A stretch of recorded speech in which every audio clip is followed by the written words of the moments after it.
Ako niste proveli prethodnih nekoliko godina kao pustinjak, sigurno ste svesni činjenice da u ovom momentu ogroman broj migranata sa Bliskog istoka, ali i drugih delova sveta, ulazi u Evropu bez bilo kakve provere, bez bilo kakve kontrole ili slično. Ako ste naseli na medijski narativ, onda sigurno, kao neki koje sam upoznao, mislite da je ovo pitanje humanosti, da li ćemo da ih primimo ili ne, i da ja nisam pravi hrišćanin zato što sam protiv toga da ovi ljudi budu primljeni bez bilo kakve provere. Pa vidite, zato ću u ovom videu da se pozabavim ovom temom i da vam objasnim iz kog razloga ovo nije samo pitanje humanosti, nego pitanje opstanka naše civilizacije. Prvi i dovoljan razlog je taj što ovi ljudi nemaju nikakav dokument. Moguće je da su mnogi ljudi izgubili svoje dokumente u ratu. Moguće je da oni ne mogu da nađu ta dokumenta i to je zaista loša sreća. Ali od nas se ovom prilikom zahteva da mi njima poverujemo na reč i da ih sve primimo kao da su svi dobri ljudi. Ali vidite, evo u čemu je problem sa ovom idejom. Da sam ja Abu Bakar al-Baghdadi 2014. i da vidim gomilu migranata kako bez bilo kakve zadrške ili provere ulaze u Evropu, šta bi ja uradio?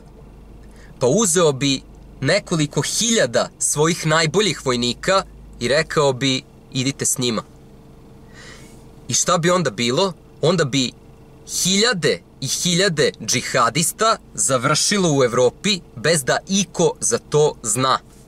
Imamo čak i određene dokaze da su neki potvrđeni džihadisti završili kao evropski azilanti.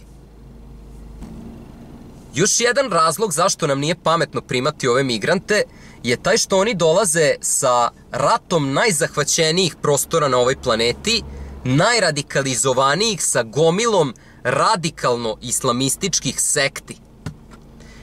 I vidite, zlo koje može da nanese jedan pripadnik ovakve sekte meri se u desetinama ili čak stotinama žrtava. Mnogi od njih nikada nećemo ni saznati. I kao šlag na tortu, mediji još kriju njihove zločine kako bi, objasnit ćemo posle i zašto, što više njih uvezli u Evropu.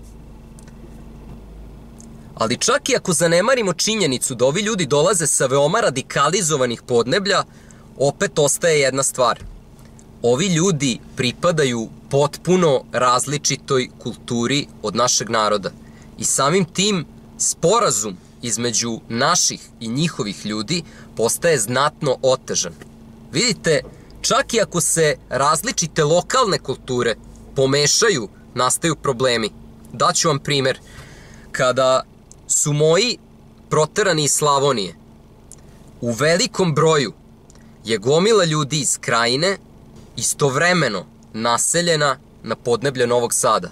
Iako su ove dve kulture pripadale istoj naciji, problem je bio u tome što oni, iako imaju iste ciljeve, na različite načine rade određene stvari. Tu su nastajali nesporazumi, tu su nastajali konflikti. Iako su problemi u početku bili lokalizovani, prošlo je nekoliko generacija i došlo je do toga da Novi Sad, koji je nekada važio za jedno od najbezbednijih mesta za život u celoj Evropi, sada postaje najnebezbednije mesto u čitavoj Srbiji. A sada zamislite koliki problem tek nastaje kada ovi migranti ne pripadaju istoj kulturi, kada njihov pogled na svet nije isti, kada razlika nije samo u načinu na koji se rade stvari, nego u tome koje stvari trebaju da se rade. Onda nastaju mnogo ozbiljniji problemi, zar ne? I vidite, to je jedna stvar koje treba da se pričuvamo. To je još jedan razlog zašto ne smemo da primimo migrante u ovolikom broju odjednom. A sada dolazimo do još jednog problema sa tezom koju nam prodaju mediji i plaćeni političari, a to je ovi ljudi većinom nisu izbeglice. Oni su ekonomski migranti. Razmislite, izbije rat u vašoj zemlji. vi možete da pobegnete u susednu zemlju. Ja recimo poštujem kao izbeglice one koji su pobegli u Jordan, one koji su pobegli u Tursku, one koji su se naselili po susednim zemljama i čekaju da se rat završi da bi se vratili, kao što je to moja familija radila. Ali problem je u tome što mnogi od njih zapravo beže u Nemačku. Znači njima nije dovoljno da oni izvuku živu glavu, da spasu živu glavu od rata. Ne, oni moraju da dođu do Nemačke. I zbog toga oni prave problem i mi treba te ljude da primimo. Molim vas. To su u najboljem slučaju ekonomski migranti, ali vidite, isti ti mediji koji se nisu bunili zbog nedostatka humanosti kada je trebalo pokrenuti taj rat, srušiti Asada i srušiti Gaddafija ili koga već, a bune se sada kada treba da se prime ti migranti koje oni nikada neće dotaći, koje njihovi financijeri nikada neće ni videti, koji neće nikada ni da pristupe njihovim velikim viletinama, ali će zato praviti probleme nama običnim ljudima koji nismo spremni da radimo za toliko male pare.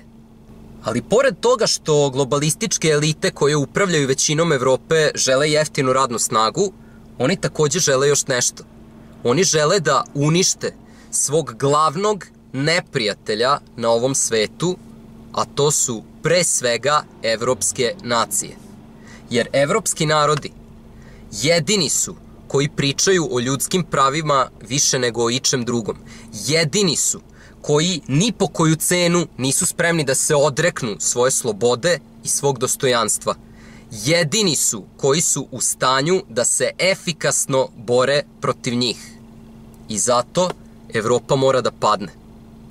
Prema tome, braćo i sestre, ne nasedajte na te bajke kako ste vi kao hrišćanin dužni da žrtvujete ne samo sebe, nego i svoju porodicu i svoje prijatelje i svoju čitavu državu, pa i čitavu Evropu, zbog koristi nekih tamo jadnih izbeglica koji će, iako dolaze vamo kao jadni i bedni, sigurno vrlo brzo postati vojnici.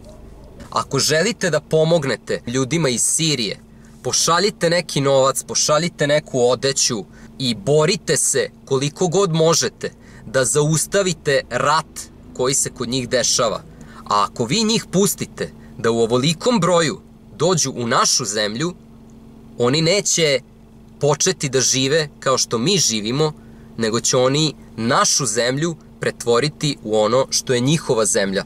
Oni će rat i haos da donesu vamo sa sobom. Neće mnogo vremena proći pre nego što ti ljudi počnu da se bore za svoje nacionalne interese protiv vaših.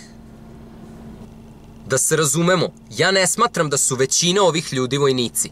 Ja verujem da su većina njih normalni ljudi koji žele bolji život za sebe, za svoju porodicu ili šta već.